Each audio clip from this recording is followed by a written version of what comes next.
क्या Donald Trump RSS और raw को बैन करने वाले हैं? क्या आरएसएस के लोग अब अमेरिका नहीं जा पाएंगे? दोस्तों, ट्रंप के पास एक खास सिफारिश भेजी गई है। सिफारिश है आरएसएस यानी कि राष्ट्रीय स्वयंसेवक संघ को बैन कराने की। उनमें संगठन की संपत्ति को जब्त करना और उनके सदस्यों की अमेरिका में एंट्री पर रोक लगाना शामिल हो सकता है। ये सिफारिश USCIRF यानी कि United states commission on international religious freedom ने की है। ये संस्था दुनिया भर में धार्मिक स्वतंत्रता पर निगरानी करती है। ये अमेरिका की संस्था है। USCIRF ने अपनी रिपोर्ट में भारत को विशेष चिंता वाले देश यानी कि कंट्रीज ऑफ पर्टिकुलर कंसर्न की कैटेगरी में शामिल करने की सिफारिश की है, क्योंकि वहां धार्मिक स्वतंत्रता के गंभीर, निरंतर और अत्यधिक उल्लंघन हो रहे हैं, ऐसा रिपोर्ट में कहा गया है। इसके अलावा अमेरिका नागरिकों के उत्पीड़न के आधार पर भारत को हथियारों की बिक्री पर रोक लगाने की बात कही गई है। कमीशन ने न सिर्फ आरएसएस बल्कि खुफिया agency research and analysis wing raw को भी बैन करने की मांग की है। रिपोर्ट में आरएसएस और रॉ के कामकाज के तरीके पर सवाल उठाए गए हैं। इसमें कहा गया है कि भारत और अमेरिका के भविष्य के सैन्य और व्यापारिक संबंध धार्मिक संगठनों से, धार्मिक स्वतंत्रताओं से जुड़े हुए हैं। अमेरिकी पैनल ने आरएसएस पर जिन बैन की मांग की है, उनमें संगठन की संपत्ति को जब्त करना और उसके सदस्यों के अमेरिका में एंट्री पर रोक लगाना शामिल हो सकता है। आरएसएस भारत में 1925 से काम कर रहा है, यानी कि 100 साल से भी ज्यादा पुराना संगठन है। USCIRF की 2026 की सालाना रिपोर्ट में यह सिफारिशें की गई हैं। ये संस्था हर साल अपनी रिपोर्ट जारी करती है।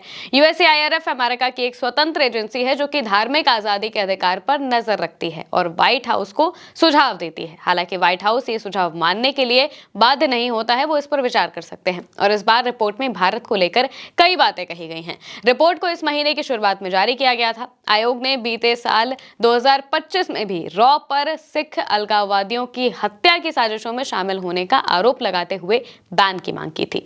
आयोग की अन्य सिफारिशों में ट्रंप प्रशासन से भारत को विशेष चिंता वाला देश घोषित करने की मांग शामिल है। आयोग ने भारत में धार्मिक स्वतंत्रता पर बीते 7 साल से लगातार सवाल खड़ा किया है। USCIRF ने यह भी आरोप लगाया है कि भारत में धार्मिक स्वतंत्रता की स्थिति लगातार बिगड़ती जा रही है और भारत सरकार पर धार्मिक अल्पसंख्यकों और पूजा स्थलों को निशाना बना रही है।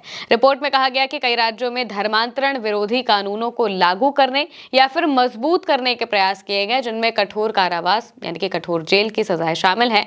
भारतीय अधिकारियों ने नागरिकों और धार्मिक शरणार्थियों की हिरासत और अवैध निष्कासन को भी बढ़ावा दिया और धार्मिक अल्पसंख्यक समुदायों के खिलाफ हिंसक हमलों को बर्दाश्त किया। कहने का मतलब यह है कि भारत में अल्पसंख्यक समुदाय जैसे कि मुस्लिम, क्रिश्चियंस पर हमले हो रहे हैं। ये हमले हिंसक भी होते हैं और सरकार इन पर कोई बड़ा कदम नहीं उठाती है। इस वजह से इस पर ध्यान देना चाहिए। इसलिए इन सब चीजों को देखते हुए आरएसएस को बैन करने की मांग उठाई गई है। भारत उन 18 देशों में शामिल है जिन्हें आयोग ने विशेष चिंता वाले देश के रूप में नामित करने की सिफारिश की है। इन देशों में भारत के अलावा अफगानिस्तान, म्यांमार, चीन, Cuba, Eritrea, Iran, Libya, Nicaragua, Nigeria, उत्तर कोरिया, पाकिस्तान, रूस, Saudi Arab, Syria, Tajikistan, Turkmenistan और वियतनाम का नाम शामिल है। इस पर विदेश मंत्रालय ने बयान भी दिया है। विदेश मंत्रालय ने इस पर खास नाराजगी जताई और विदेश मंत्रालय के प्रवक्ता रणधीर जायसवाल ने कहा, हमने अंतर्राष्ट्रीय धार्मिक स्वतंत्रता पर अमेरिकी आयोग USCIRF की रिपोर्ट को देखा है। हम भारत के बारे में पक्षपातपूर्ण तस्वीर पेश करने को लेकर इसे खारिज करते हैं। पिछले कई सालों से USCIRF संदिग्ध सोर्स और वैचारिक कथनों पर भरोसा करते हुए अपने हिसाब से भारत की तस्वीर पेश करता है। इस तरह बार बार गलत बयान देकर आयोग खुद की विश्वसनीयता को ही कमजोर करता है।